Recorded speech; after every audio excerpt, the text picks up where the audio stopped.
A very good morning, children. Welcome to the psychology classroom. I hope you all are fine and everybody is fine at home. Children, it's very important for you to study regularly as you are going to give your annuals now. So be very serious about your annual examination as well as equal importance to each and every subject. With this, I am going to start my topic. The topic which I am going to discuss with you, the topic which is mnemonics. I am going to discuss with you, I am going to explain you about mnemonics. What is mnemonics, children? So, it is a memory enhancing technique. Mnemonic is a strategies through which you are able to enhance your memory system. So it is a technique to enhance your memory. Here the question arises, what is memory? So memory is a mental process which provides the basis for all cognitive processes such as thinking, problem solving, imagination, reasoning as well as decision making. So memory क्या है बच्चों? ये एक तरह का mental process है. It is a process through which you encode the information into your memory, you store the information into your memory, then you retrieve the information. Basically, you are putting the information. Right now I am suggesting you something, so you are putting the information into memory, you are holding that information, and then you are using that particular information whenever you required it. And when you required it, when there is an examination and you have to write about that one, so you retrieve the information. Okay? So this is a memory, and memory is compared with it's just like a human computer. Just like computer do the processing, make the information move from one stages to the another stages. Similarly, your memory made the information move from one stage to another stage. That is moving from sensory memory to the short-term memory, from short-term memory to the long-term memory. It means you to move from one stage to another. So obviously इसको enhance सभी को ही करना चाहता है, क्योंकि it is very much useful for the person whole life is depend on that particular thing. इसी चीज़ पे पर्सन की पूरी लाइफ डिपेंड होती है. Okay, so obviously it is very important.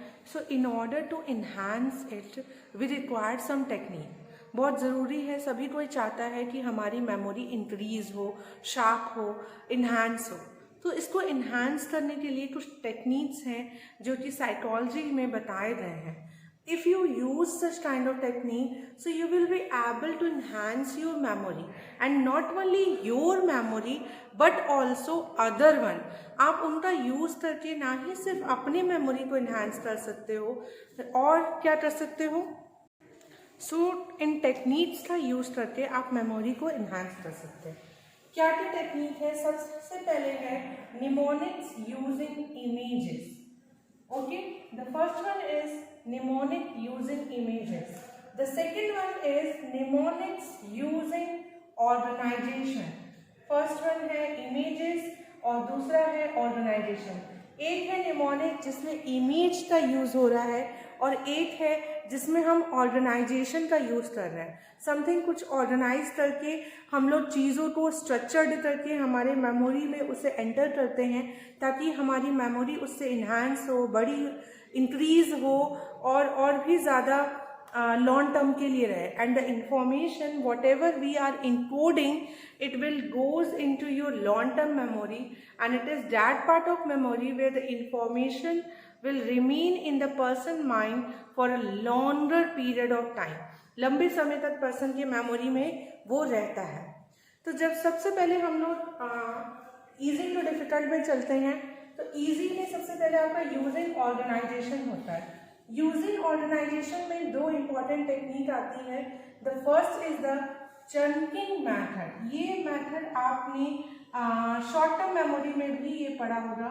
When you are studying about the short term memory, आप उस समय भी चंकिंग मैथड के बारे में आपने पढ़ा होगा।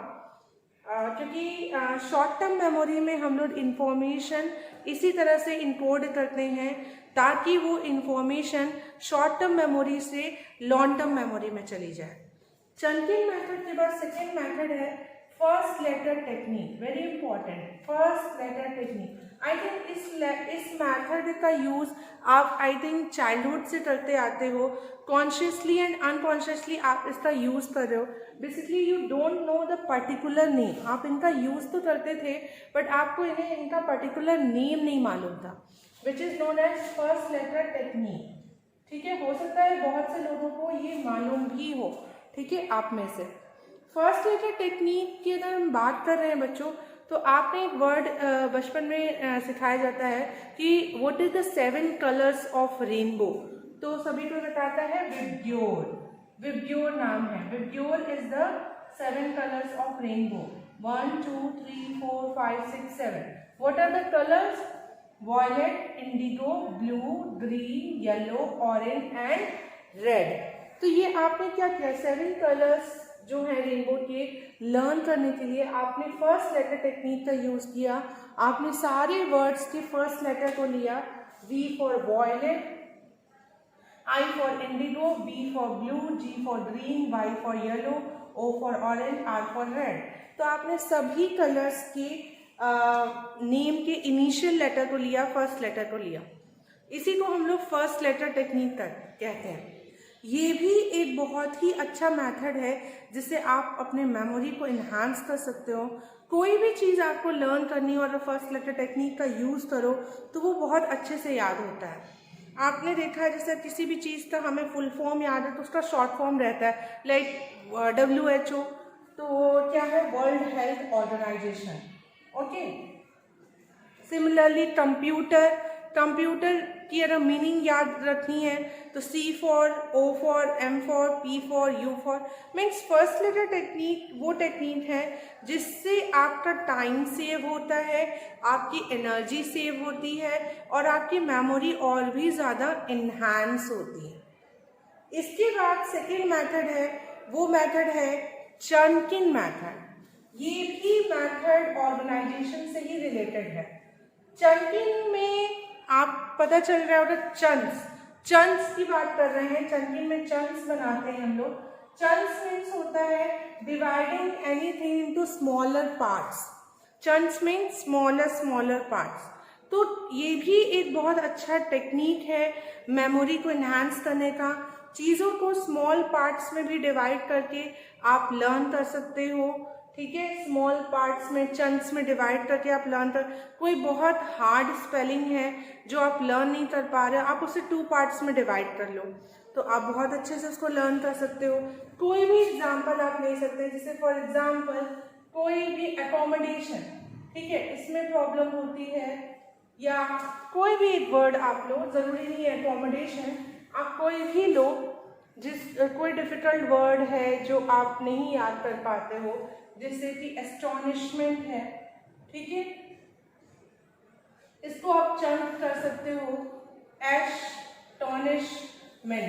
3 पार्ट्स में आपने इसको चंक कर लिया। ठीक है, एश कर लिया, टॉनिश कर लिया और मेंट कर लिया। तो ये क्या है, आपने चंक किया। चंकिंग बहुत अच्छा मेथड है। नंबर्स तो यूजली हम लोग चंक करते हैं। हमने ये जाना है कि हमारी जो शॉर्ट टर्म मेमोरी है उसकी जो कैपेसिटी होती है वो 30 सेकेंड्स के लिए होती है। तो 30 सेकेंड के लिए होती है तो ऑब्वियसली हमारा जो अटेंशन स्पैन होता है वो आपका 5 + -2 का होता है। इसका मतलब आप कितने डिजिट्स को लर्न करते हो, 5 + 7, 5 - 2 7 to 9, यानी 7 से लेके 9 तक के डिजिट्स आपको रिमेंबर हो सकते हैं। बट अगर कोई डिजिट 9 के बियॉन्ड जाता है तो हमें याद नहीं रहता। यूजली जैसे मोबाइल नंबर बहुत कॉमन एग्जाम्पल है, टेलीफोन नंबर, उसके जो डिजिट्स होते हैं वो 10 डिजिट्स के होते हैं, ठीक है। तो टेलीफोन नंबर बहुत कॉमन एग्जांपल है, इसमें 10 डिजिट्स के होते हैं। आपने देखा है कभी किसी को सारे डिजिट्स याद होते हैं? नहीं। कैसे वो लर्न करते हैं? By the method of chunking. यही मेथड का यूज करते हैं। किसी का भी आप नंबर ले सकते हो, कोई भी नंबर ले सकते हो। लाइक मैं यहाँ पे 10 डिजिट्स लिख रही हूँ, 7 6 8 5 4 3 2 0 1। Is it 10 or not? 1 2 3 4 5 6 7 8 9. It's still. Let me write it here. Anything 9. Okay. Are you able to see? Okay. 9 7 6 8 5 4 3. तो क्या आप ये पूरा नंबर याद कर सकते हो 8 लाइन में? 9 7 6 8 5 4 3 2 0 1. No, it's not possible. आप नहीं कर पाओगे। बट अगर हम इसे चंक कर दें, लाइक 9 7 6 कर दें, 8 5 4 कर दें और 3 2 0 1 कर दें, 3 चंक्स में डिवाइड कर दें, या फिर ऐसे भी कर सकते हैं 9 7 6 8 5 4 3 2 0 1। तो आपको ये ज़्यादा बेटर लर्न हो पाएगा जब हम इसे चंक्स कर लेते हैं, यानी स्मॉलर पार्ट्स में डिवाइड कर लेते हैं।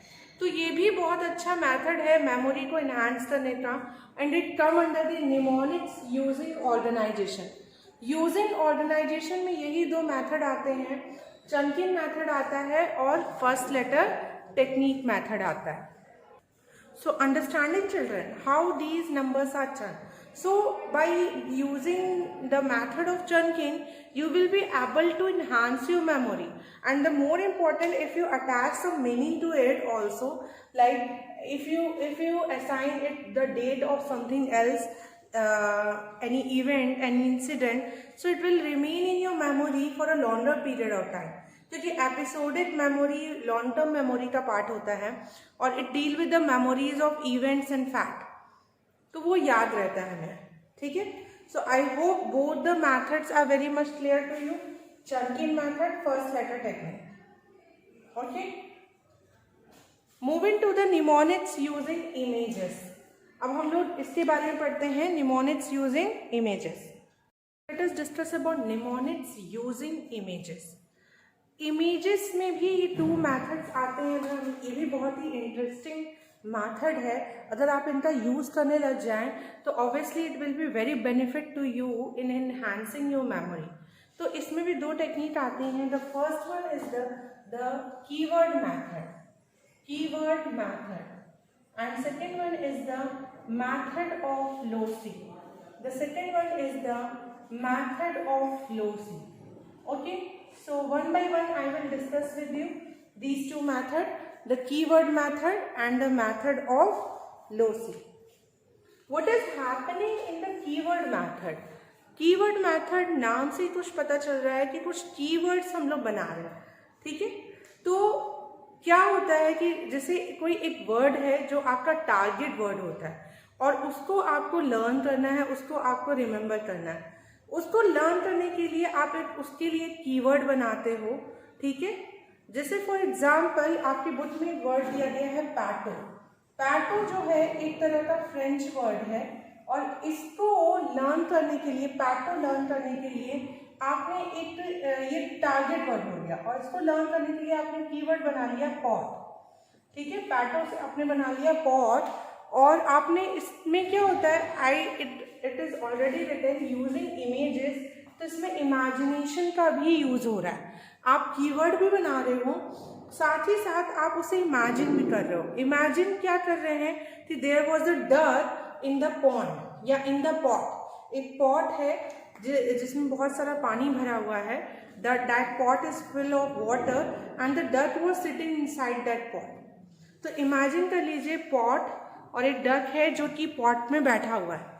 आई थिंक वो जैसे ही इमेजिन होगा, you immediately recall the word पैटो। अब तुरंत वो वर्ड रिकॉल करोगे, कौन सा वर्ड? पैटो। So this is the beauty of the keyword method, ठीक है। ये कीवर्ड मेथड है, इसमें हम लोग एक कीवर्ड बनाते हैं। कोई इसी तरह आप ये तो सिर्फ बुक में दिया, आप इसी तरह किसी भी वर्ड्स का कोई भी कीवर्ड बना सकते हो और उसके साथ साथ आप इमेजिनेशन भी करो, तो you will be able to recall that particular word. जैसे बच्चों को बहुत सी चीज़ें वर्ड्स लर्न करने पड़ते हैं, डिक्टेशन दिया जाता है तो उन्हें लर्न करना होता है। तो sometime they find it very difficult to do. So if they use such kind of method, it will increase, enhance their memory system, as well as they will be able to solve out their so many problem, like the forgetting. आप बच्चे बोलते हैं कि मैंने सारी चीज़ें याद की बट मैं भूल गया, बट आप अगर इन टेक्निक्स का यूज़ करके लर्न करोगे, I think the forgetting will be reduce and memory will be increased. तो बहुत ही अमेजिंग टेक्निक्स है. Although it takes a time, आपको उनके कीवर्ड बनाने में, फिर उनको इमेजिन करने में थोड़ा बहुत टाइम लग सकता है. So but instead of doing the rote learning, ठीक है, रट के याद करना, वो आपका सिर्फ एक टेम्परेरी रहेगा और आपको वो that is only for the short period of time, and once its work was over it will forgotten from your memory system, it will decay from your memory system, and you will not be able to retrieve that particular information which you have stored in your memory. You are unable to recall it. आप recall ही नहीं कर पाओगे. Understood? So it is very important to use such kind of technique. आप इन techniques का use करिए, इनके benefits को enjoy करिए, इनके benefits को का advantage लीजिए. Now the second method which come under the using images is the method of loci. loci word बना है आपका लोकेशन से. लोकेशन जैसे इसमें हम लोग, जैसे कीवर्ड में क्या होता है, हम लोग कीवर्ड बनाते हैं टारगेट वर्ड का, इसमें हम लोग लोकेशन फॉर्म करते हैं. ये मेथड बहुत ही इफेक्टिव होता है अगर किसी भी चीज़ को आपको सीरियली लर्न करना है और आप चाहते हो कि वो चीज़ें सीरियल वे में ही आए.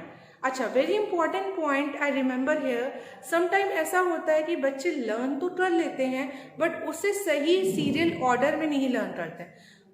कभी कभी बच्चे बोलते हैं टीचर से, मैम मैं किसी भी ऑर्डर में बोलूँ, यानी उनके मेमोरी सिस्टम में वो एंटर तो हो गया, इनकोड हो गया, स्टोर्ड भी है, बट उससे वो रिट्राइव जो है वो सीरियल ऑर्डर में नहीं कर पा रहे.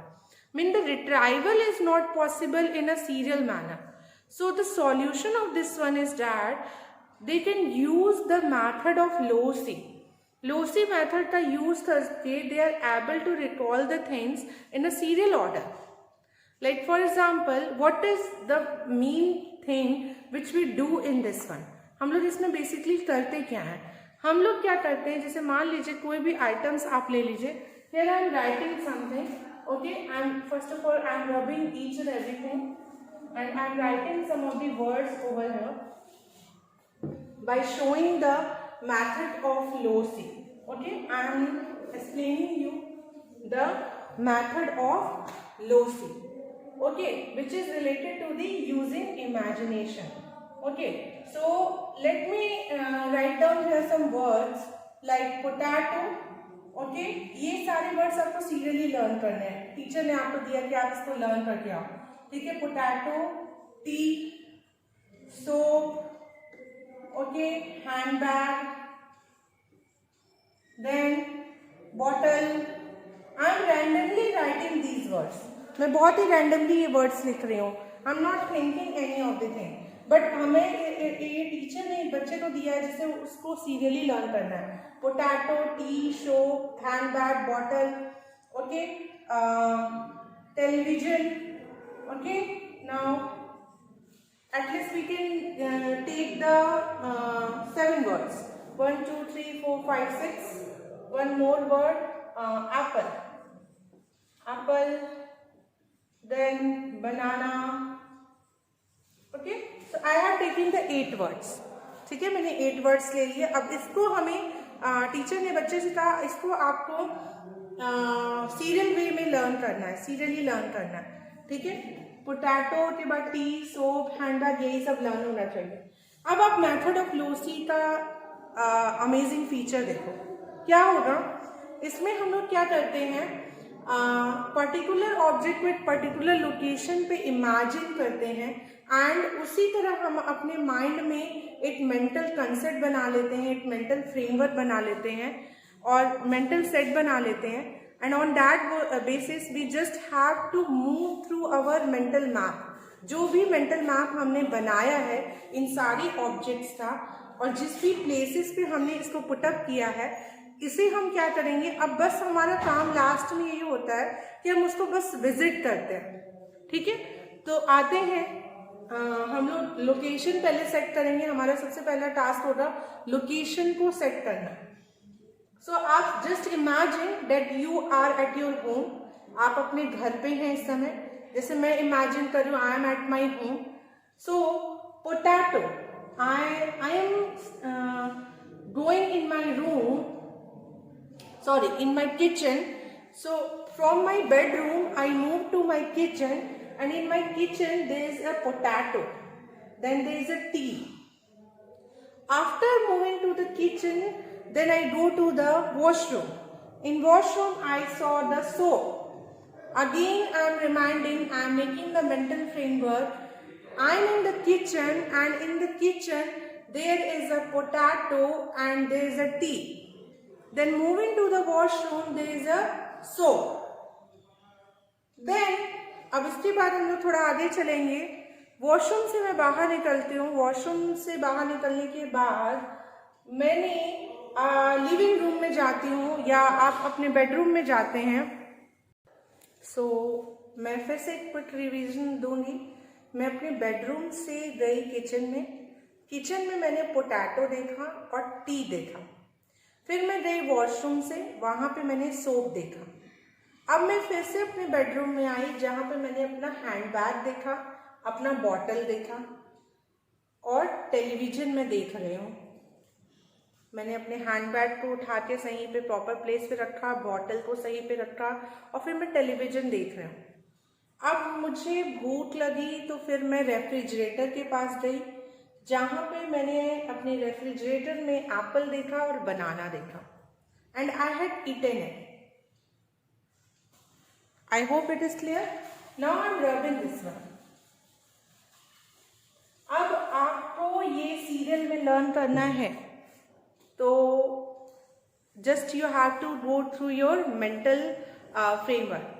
मैं बेड से अपनी किचन में गई। किचन में मैंने क्या देखा? पोटैटो और टी।